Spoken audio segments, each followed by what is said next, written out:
আজকে যে বললে সকালে যে দুপুরবেলা আজকে ভাত রান্না করবো না, অন্য কিছু খাবো, তা কি করলে আজকে?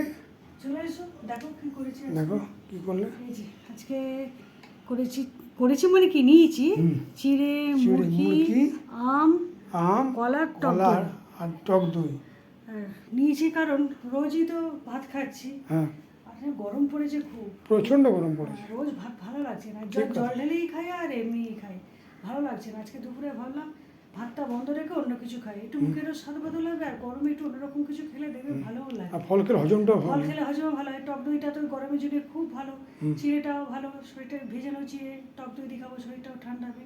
আর আমটা এখন বাজারে খুব পাওয়া যাচ্ছে, আর এই সব কিছু মিক্সড করে মেখে খেলে না স্বাদটাও ভালো, মানে খেতেও ভালো লাগবে, একটা অন্যরকম খাওয়া হবে। আর গরমে দুপুরে একটু ঘুরিয়ে ফিরিয়ে না খেলে ভালো লাগছে না, ওই জন্য আজকে এইটা করেছি। আজকে ঠিক আছে, চলো আজকে এটাই খাও দুপুরে, বুঝলে, রোজই তো ভাত খাওয়া, আজকে একটু অন্যরকম খাওয়া হবে। ঠিক আছে তাই খাই। হ্যাঁ চলো, খাবারটা নিয়ে